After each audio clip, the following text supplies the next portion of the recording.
Michelle says you're her best friend. She tells me that I'm her best friend. Who is your best friend? I want to know. When you're not threatened. We picked up the kids from school the other day, and she goes, "Are you Willow and Ethan's uncle?" It's 2019, and... Welcome, RuPaul.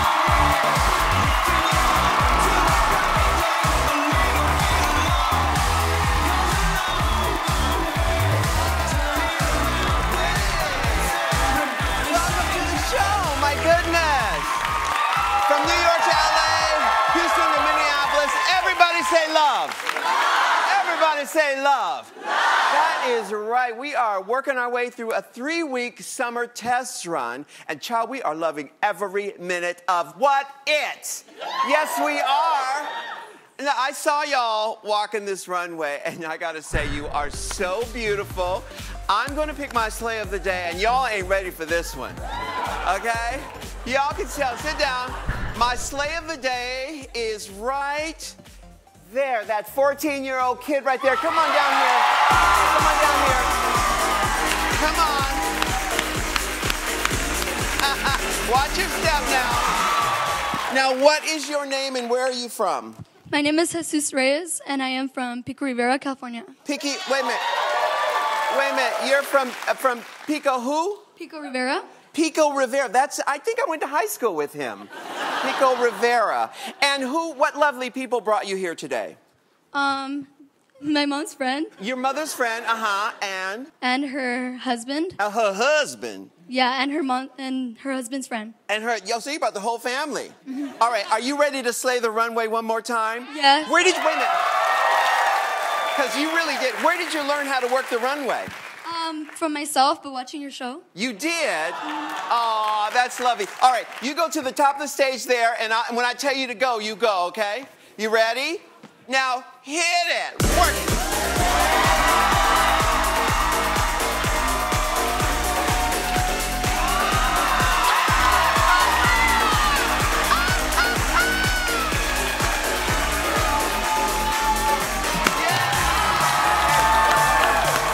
Wonderful.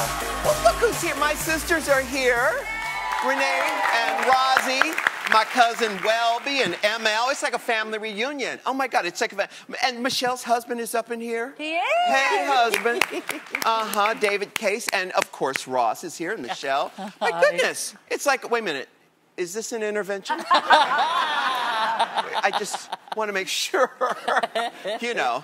Hi, everybody. First, I want to introduce you to Jessica. She is from Houston, Texas, and when Hurricane Harvey hit in 2017, her family lost their business, putting them $1 million in debt. And Jessica says she also felt like she completely lost herself. Come on out here, Jessica.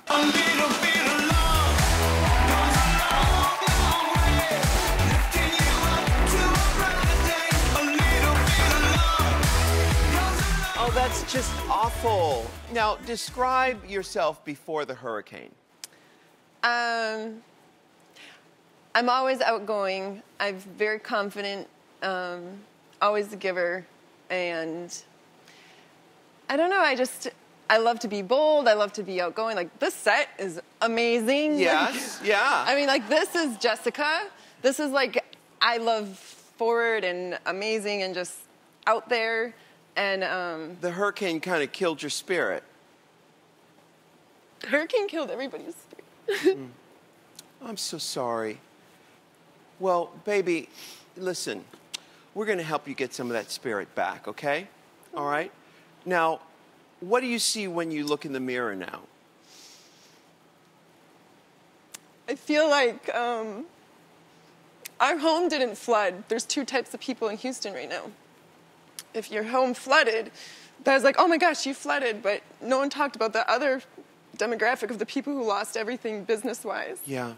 So even though it's out of our control, I feel like as a mother and as a wife, and like somehow I failed.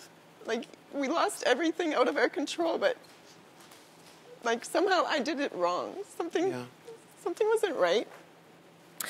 So now it's like, everything I do, I pour into my children, I pour into my husband, I pour into, when I look in the mirror, it's like, not yet. It's not your time. Like, you're not worth it right now. You have other things you need to like rebuild and take care of and redo. So I just feel like I've quieted. Like, my friends will call me and be like, where are you at? Like, what are you doing? Like, occasionally they get me to come, but I'm pretty quiet now. Yeah. What was the business? What was the family business? We did real estate investing. Really? So we had a lot of properties. And the properties were destroyed? Some were destroyed. And others, they put a law on in Houston. When the hurricane hit, they put a moratorium on all real estate. You couldn't buy, you couldn't sell. And so it's like a pipeline when you do investing. And so your holding costs accumulate. We had about 12 properties, mortgages for every single one. And they put a multiple-month moratorium where you couldn't do anything. Yeah. Does that also apply to the mortgage banks where they can't charge you for those times? No. Isn't that interesting? Yeah. They put a moratorium on the homeowners, but the banks don't get penalized, or you still have to pay. Yeah. How about that? That is crazy. Now, okay, so are you anywhere near recovering from debt? We just take one day at a time. Yeah, yeah. We've been really blessed in that. My husband and I, like I said, we pour ourselves into our community. It was a very humbling experience to be the people who always serve, to have to come out and be like, we need help. Yeah. Like, we're going under fast. We struggle. We don't know if we'll keep our home or not. It's just... And I know your husband, Maurice, is here. Maurice, now tell me, what's your biggest hope for Jessica? She gives a lot, but there's only so much in the tank. And instead of, taking care of herself, we'll cut things out on the budget and things where, she's putting that into others. And well, here at RuPaul's show, we can't pay your $1 million debt, but we can help you put yourself first. Now, my style team is standing by backstage to help you take all those first steps. So go on back, and I can't wait to see how you turn out. Okay. All right, go on back there, baby.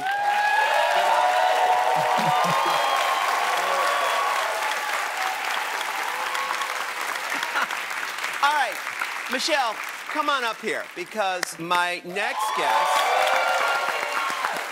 That's not for me, but no, I want you up here because my next guest is one of your best friends. And I'm going to find out which of us is your best friend. All right, Michelle, do the honors. I'm so lucky to be able to sit here with two of my very best friends. And this woman is an incredible woman. She's an incredible girlfriend, and she is a truth bomb dropper, honey. So please welcome Miss Leah Remini.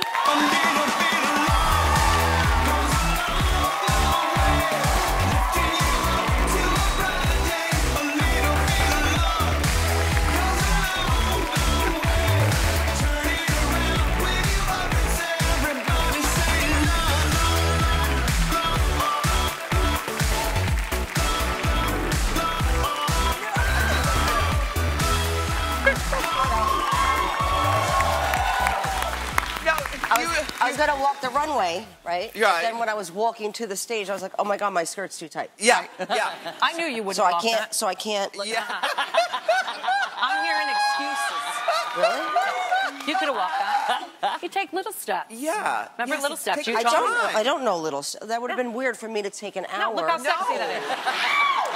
to walk out, like, you know what I mean? You're a guest on a show. Let me take an hour to, like she said. Well, no, it would be an hour well spent. No. Because you look fabulous. Thank you. You look fabulous. Now, I want to get to the bottom of this. Michelle says you're her best friend. She tells me that I'm her best friend.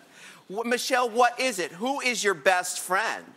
I want to know. Can't you both be my best friend? But the best denotes, like, the tippy top, right? No. Is it, like, we've obviously talked about you because you're such an important part of her life. Yes. And, yes. and when you're not threatened. No, I'm not saying you are. I know that came off, but that's not what I meant. Sorry, there are kids here. There are kids here. Back to us. Yeah. Now, how long have you guys known each other? Since 2002. 2002. How'd you meet? Sinbad, the comedian. Sinbad? I did morning. Please look at the picture, please. Oh, my goodness. Oh, my God, that's us doing karaoke at my house. Oh, by the way, she's the worst The person worst. to do karaoke with. Why? Because she'll pick a song, she picks it, I can't pick it. I start singing it. If it's not up to her snuff, she stops it in the middle of it. Rue, here's the thing. goodness. No, Rue, okay, so you're saying the story, like, slightly altered for TV purposes? Correct me. Okay. Correct me. I will, legumes. Okay. Yeah. Okay, so I want to hear it like it's on the radio. Does everybody want? Okay, I don't want improving and runs. Embellishing. I don't like it. I want to hear the song as I heard it on the radio when you were in Seduction. I don't want to hear. Since when am I Christina Aguilera? I sing it one way.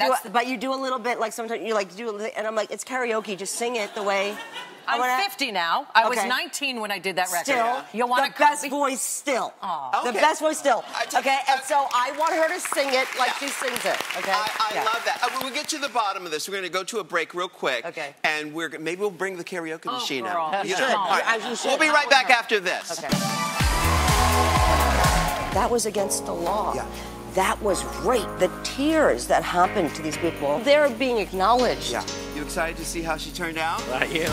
I am too. Come on out here, Jessica.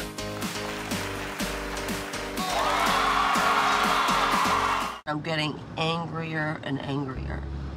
As a parishioner of Scientology, I went in, I spent all my money, I donated all my money, I gave all of my time. Did I have any idea that this was going on with children? No. We are acknowledging a group of people that have gone unacknowledged for so long. And they never once got, and they will never get, from the Church of Scientology, we are sorry. That was a look at the A&E series, Leah Remini, Scientology, and the Aftermath. Wow, and you won an Emmy for that. Congratulations. Yes. Wow. And you were And my partner is here, Mike Rinder. Mike Rinder is there. I recognize Mike Rinder. And your mom, yes. And my mom, Vicky's here. And it was your mom who introduced you to Scientology. Correct. Is she still in? Probably well, not. Well, if she was still in, she wouldn't be here. She wouldn't be here. I don't say that to be a smartass. I'm saying that because that is the policy of Scientology, that oftentimes families decide to stay with Scientology because of the indoctrination, because of the brainwashing. The only reason I'm not really directly looking at you, Rue, is because you have taught me not to look sideways, so I'm very surprised. Yes. Yeah. No. You've learned. Why you have placed yourself there. He's out of drag. He's not in drag now. Yeah, so he doesn't care about us looking to the side with the fat growing underneath our chin. Leah has been on Drag Race, and she knows that I don't look to the side because I'm lit this way. Yes, and it actually made me pee in my pants because I would ask Rue a question, and he would literally. Okay, so he's staring straight, and I go, Rudy, are you hearing what I'm saying? Because I know he's not a diva, right? So I'm like, right. So I'm like, Rue, and Michelle's like, he's not going to look at you, as she's also not looking at you. She's looking straight ahead. They're both looking straight ahead. They're both looking straight ahead. And she goes, he is not going to look at you. And I go, okay. But watch me. This is me looking at. This is me looking at. Talking to Michelle. Yes. Well, the girls were very wonderful. Michelle, what did you think? Fabulous. How was lunch? Yeah. See, I just slightly moved the head like this. This is me looking at Michelle like this. Yeah. Oh. Okay. You sure you want to do that? Yeah. So I'm talking to Rue. Okay. So I'm going, Rue. Okay. So this is what happened. So I go. I go, Rue. Oh my God. So it's so cute when you guys do the show. So do we do another take of that, or do I get to ever be funny, or what happens? And I say, absolutely not, Leah. Did you have fun doing the show? I had the best time. She would like to come back. Yes. Good. No, I want you to come back. I just read in the trades that because of your award-winning show on A&E, you just signed a big deal to do other documentaries. Well, back to the Aftermath, Rue. Yes. Award-winning, Emmy award-winning. Also a lot of other awards. But, yes. such an idiot. But actually, to be serious, Ru. Uh-huh. The show really, all of the awards belong to our contributors because there are repercussions to their doing the show. And Mike and I have just really feel honored that we were able to be conduits for their stories to be told, because really the accolades belong to the contributors who have bravely come on and said, my family is going to disconnect from me, all my friends will stop talking to me, and then I'm getting a hate site put up on me immediately. Within seconds of people appearing on our program, they get a hate site put up about them by Scientology. Yeah. And so it really is to them that the praise belongs, because outside agencies, our government agencies, they're not outside agencies, our government agencies have done nothing to acknowledge the pain and the abuses that these people have experienced, and our program is really the only program that has acknowledged, we hear you, we see you. Yeah. What you went through, what you're going through now is real. It's very real. I've been witness, and so has Mike, to people in Scientology they don't get raised with the word pedophile, child molester, molestation, rape. Those words are changed as cults do, as people who are being groomed do. They don't know these words. So oftentimes they're telling their story to us for the first time, talking to the police for the first time. And we've been witness to this off camera, where they're telling the LAPD their story, and they are in tears. This is 20, 30 years later. They're in tears when a police officer, someone other than us, are saying, that was against the law. Yeah. That was rape. You were molested. I mean, the tears that happened to these people who are now mothers and fathers, it is heartbreaking to watch because they have not been acknowledged. And so I joke about the awards, but really it is so touching to us. I mean, I start crying to see how courageous they know they're being acknowledged by everybody who's voting for them. Yeah. So it really means a lot for us, for them. So now what I read in the paper, so you've signed a deal to do other docuseries that go after some of the not-so-nice elements of life in this country? A lot of the work that I believed that I was doing in Scientology was making the world a better place. Yeah. Come to find out 35 years later, I'm like, well, what, there's real racism in the world. You know, what the hell's going on? You know, you come out of a cult and you think the real world is so much better. And then you're like, why are people dying every day at the hands of cops because of the color of their skin? Why is there no money being put into education in the inner cities, but we're putting so much money into our prison systems? And I started just going, like, I'm late to the party of the human race. Michelle knows this. You know, I love solving problems. I love fighting for people who feel they can't fight for themselves. And so this is something that I thought I was doing for 35 years in Scientology, but I wasn't. So I feel this is just I feel a responsibility to make the world a better place, to expose what's going on in the world in the way that I can, because I have an 8th grade education. You know, in Scientology, you don't get an education. So I'm not going to let that stop me from using my voice. I'm not going to let that stop me from fighting people who might be more educated, but the real criminals of the world, or, you know, I'm going to do it the way I do it. You know, that's more of a street version, you know, but I don't know big words. Take it to the street. We're going to be back with more Leah Remini in a minute.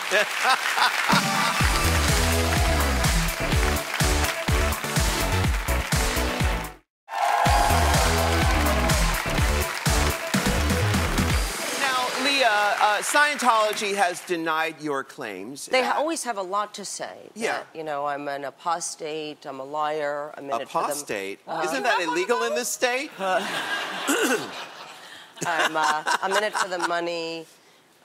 They have several hate websites on me. They have thousands and thousands of URLs. I mean, like, if you look up who is blah, blah, blah, anybody leaves the Church of Scientology, if you write who is, they have paid ads, millions and millions of dollars of tax-exempt money does Scientology pay to attack people who leave and speak about their experiences in Scientology. I mean, millions and millions and millions of dollars. Do you think that the government should tax churches? Well, where Scientology is concerned, absolutely, because it's actually not a religion. it is a cult. It's a business. I mean, it has a set price list that anybody can Google, Scientology prices, and there's an actual price list, and they spend millions of dollars on their fancy sales, you know. Brochures. Brochures, exactly. And you have to prepay for these services. You cannot get the money back.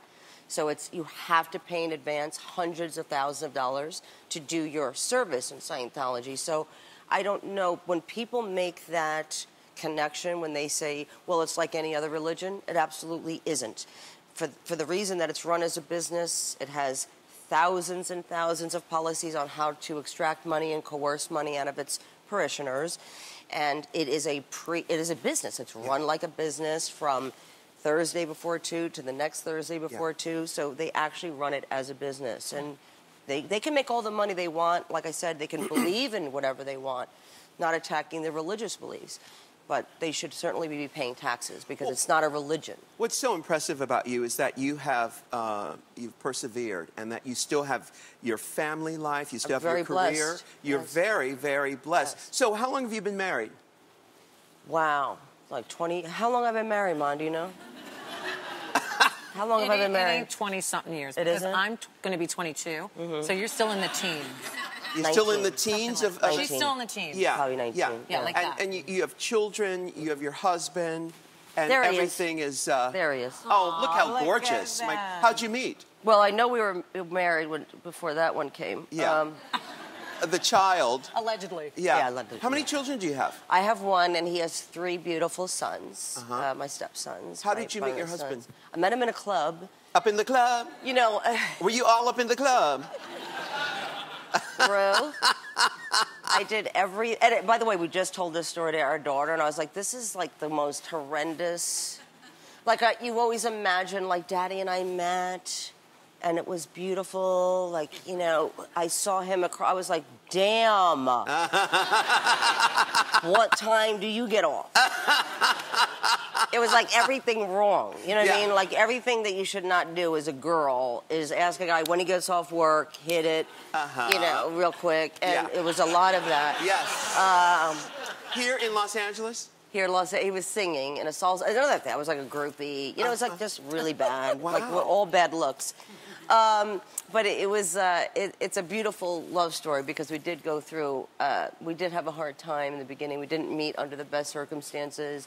We got counseling, and it was not an easy road. So, I mean, I'm saying these things to be funny once again, but the truth of the matter is he is my rock, as David is for Michelle. Like, we couldn't do this without our husbands, and our kids are seeing their dads as men who take them to places that we can't necessarily take them to because we're working full time, and so it's like I have so much admiration for these dads because and our girls are seeing a different type of father, right? They're seeing a dad who, that's not the dad role, that's not the mom role, right? It could be the mom-dad role too, because we would love for David and Angelo to hit it. And go out. And so we'd be, we got the first 20. We got the first 20. Second 20's on y'all. You know what I mean? Yeah, exactly. You know what I mean? We love to be home. Oh, you know? my goodness. It's lovely to know that, with all the turmoil that you've been through, that you still have your family life. You still have your friends. Yes. Are you still... Well, I have my real friends. You know, Michelle was there for me before and accepted me as a Scientologist and accepted me when I left. And not only did she accept me when I left, she was one of maybe 3 friends who were in this business who publicly said something about her support of me leaving Scientology. Because I have a lot of big name friends who were like, hey, I'll make you chocolate chip cookies and I'll like be there for you and to hold you. But a lot of people did not want to put their names out there, and I understand, did not want to put their names out there in support of our show, in support of me and Mike and the contributors. And she was one of 3 that did, and it really does go a long way because J-Lo was one you of know, those friends. Yep, Jennifer. Yep.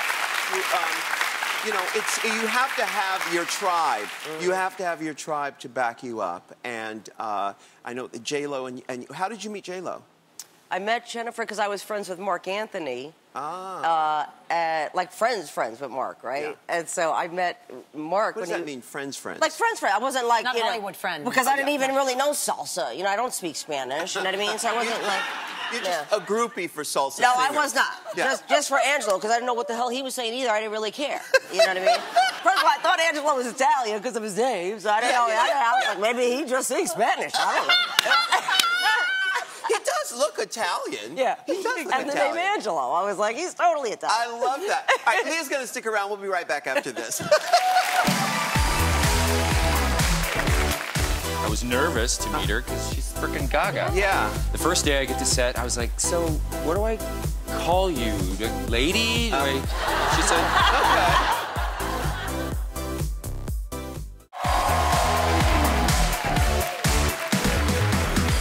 From American Horror Story to The Great White Way, put your hands together for Cheyenne Jackson.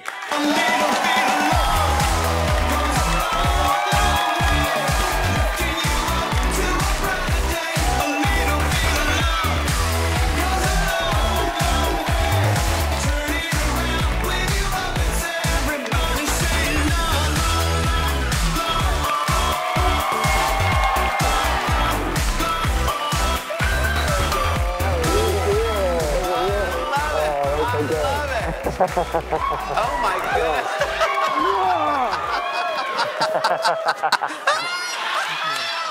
Oh my goodness. We know each other. Yes. Talk about you. She has the tight skirt on. Those pants are very tight. I know.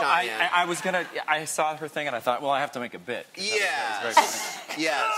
Well, no, you're working with a lot back there. There's a lot of junk in the trunk. Yes. Yes. Because I think the first picture I remember seeing of you was from the musical Xanadu. Yes. Where you had some cut-off shorts. Cut-off shorts about that high. Very high. Yes. With all of that hanging out. All of that. And actually, I got some advice from Raven years ago at a thing. My Raven? Yes, your Raven. Uh-huh. And she said, if it doesn't hurt, it doesn't look good. Talking about clothes. And so, you know, if it usually, as you know, if something is really tight, usually it looks a little better. As opposed to what? As opposed to loose and... You felt like you had to say enclose, as opposed to...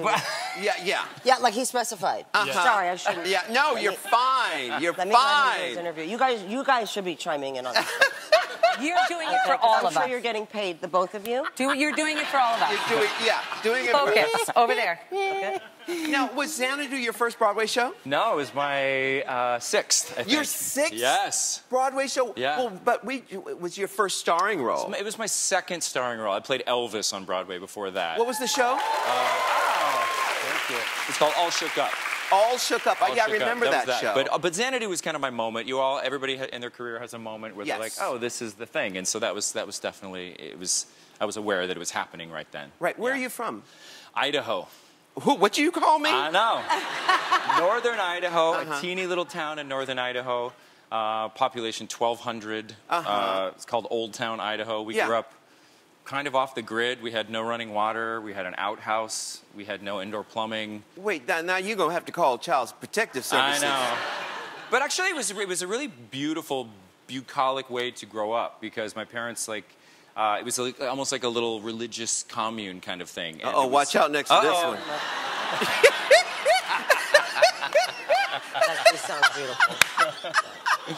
That was funny. Yeah. But it was beautiful. I mean, we didn't know that we were poor. I had everything I needed. We had goats, 2 goats named Harmony and Melody. Oh. Come on. So, and they were delicious. They were amazing.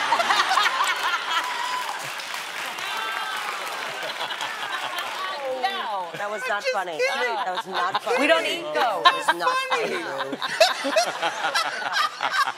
Terrible. Now, I know, I just posted a GIF of you with Lady Gaga where you're naked on a bed and she's slapping that ass of yours.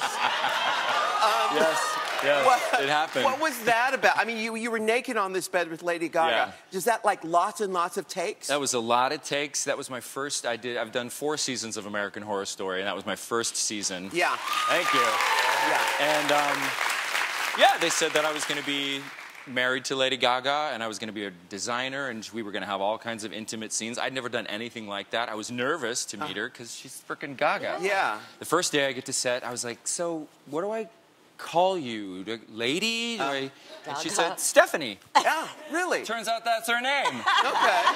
And she could not have been cooler and nicer. And what I was really taken with her is she said, the very first day, she kind of took us all and said, you guys, I want to be great in this, and I want to do my best work. So if I'm not doing something right or if I'm not hitting a mark, just help me out. I was just blown away with her openness. Wow. Because it's not always like that, as you know. And she's incredible. Yeah. And yeah, that was fun. So yes, we were naked on the bed, and she was rubbing my tushy, and I remember she had long nails, and it was just so many things going on. So now, okay, the other side of the spectrum, tell me about working with Dame Joan Collins. Oh my gosh. Joan Collins, yeah, last season on American Horror Story. Oh, she's everything you want her to be. She's just, like, she refuses to wear, like, Uggs between takes. She still has her, like, I think she's 80. Or more. Or more. Yeah, yeah. Oh, she looks amazing. Hi, Michelle. Yeah. Dame Joan Collins. Did you have scenes with her? I didn't. Actually, I had one scene at the end, but no, she was incredible. And we were, she just old-time glamour. Always had it all together. Would not... If it was too hot on set or too cold on set, she'd be the first to say. And it was great. No, it was good. Really okay, fun. more stories from Cheyenne Jackson after this. We'll be right back.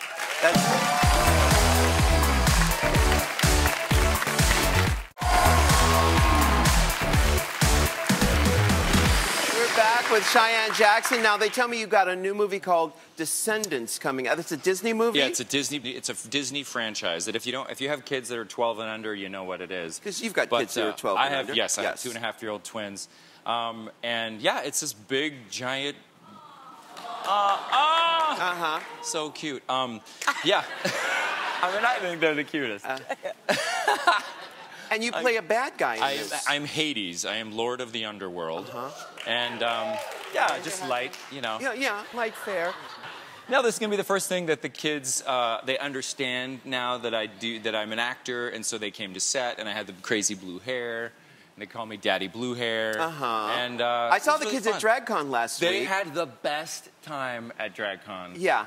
All day long, people were coming up to them saying, Willow and Ethan, their names, and they're like, what? How do you know my name? Yeah. It was so sweet. And Michelle has loved my kids before they were even born. She's been like my mentor, my mama mentor. And being a dad has been the best thing I've ever done in my life. Well, it's funny you say that because Andy Cohen tweeted something recently about people who come up to dads and have advice for, parenting children. Yeah. Does that ever get on your nerves? Yes. Well, it does. Yeah, I didn't ask. Yeah. I've read every book. I've watched every YouTube tutorial. I mean, I was the only boy babysitter on the block growing up. I worked at a health club for 3 years, and I ran the child care department. People thought I was a trainer, and I'm like, no, give me your baby. Yeah. I'm watching your baby. Yeah. So, yeah, they give a lot of unsolicited advice. And also, I think because I'm a gay dad and... Wait a minute. What? I will say this. This happened. It was a little bit disturbing, but we were at a party... I guess about a year ago, my husband Jason and I, and it was all women at the party. We didn't know these people very well, and we had both of our kids. One of them just went up to me and said, "Here, gimme, I'll take her," as if like, oh, I'm the mom, or I know what to do. It was very strange, and both of us, she would never do that to a woman. Right. But it's a very strange thing as a gay. I mean, would you think so? I mean.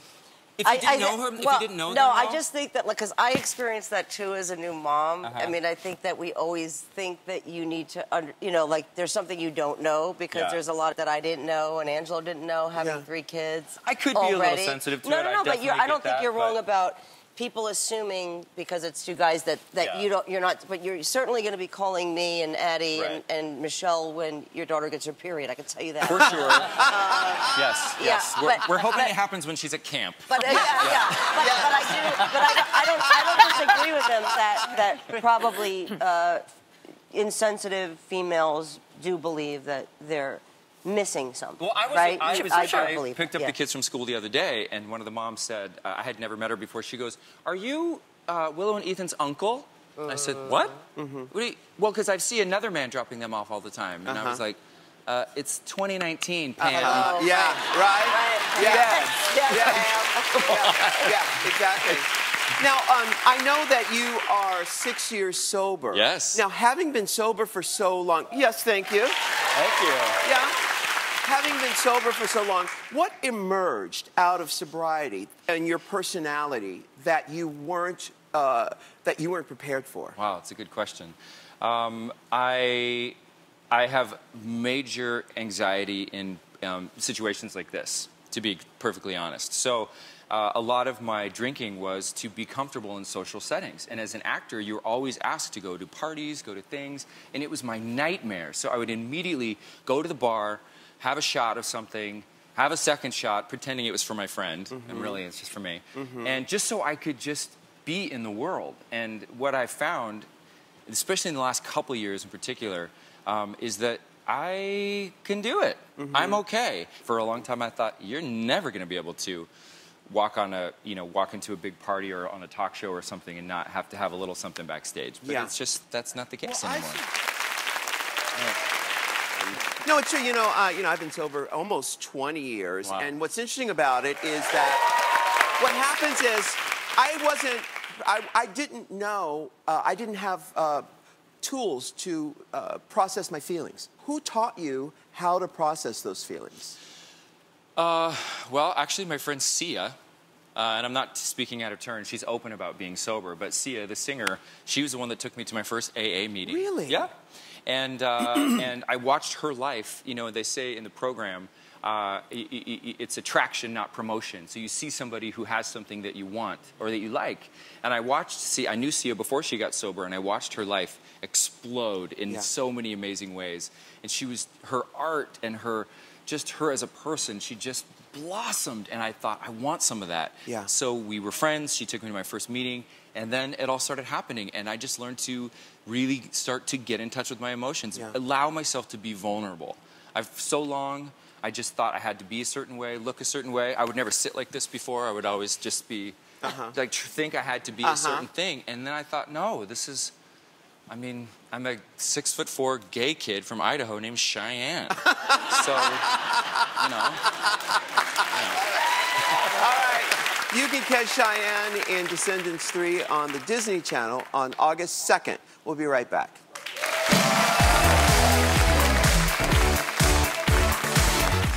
You excited to see how she turned out? I am. I am too. Come on out here, Jessica.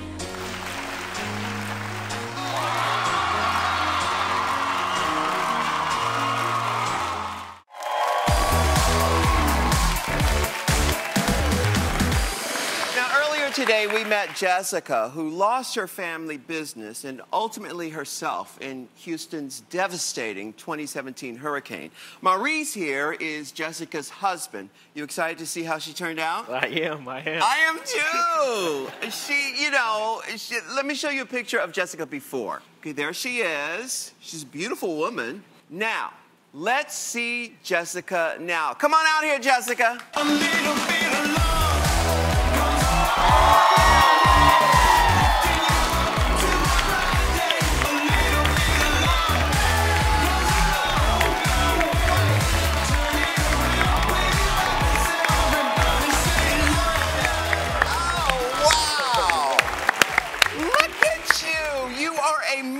Star. Look at that. Jessica. My goodness, how do you feel? I'm supposed to deliver that. This is the tea, hunty. Wow. You look like a movie star. Thank you. I feel amazing. I'm shaking right now, but I feel amazing. Now, walk us through this process. Now, they cut your hair. Yeah, a lot. Yes, a lot. Now, it was Raven and Curtis who work on me. They've turned you into a little RuPaul, haven't they? My goodness. All right, Maurice, all right, we want to hear from you. What do you think? Is it too much? It's beautiful. See. Yeah? Do you think, okay, all right, okay, be honest, Maurice, not just because you're on television. Okay. Do you think your wife looks a little too fast and loose? Tell the truth. I used to be a track runner. I was pretty fast. Okay. All right, so listen, Jessica, to help you keep yourself up and looking good and feeling gorgeous, I've got this gift certificate from Sephora. They're giving you a $1,000 gift card, and this is just for you, from Sephora. Sephora believes that beauty is for everyone. All right? Now, listen, and you guys at home, you can visit your local Sephora store or go to Sephora.com and sign up for a complimentary class and events and so much more over there. They've got it. We'll be right back after this.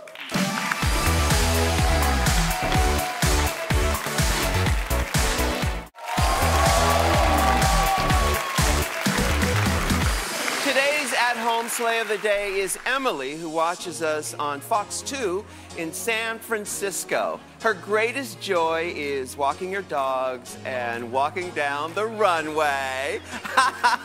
Now listen, if you want to be one of our home slays, post your video using the hashtag Slay of the Day and tag us at RuPaul Show.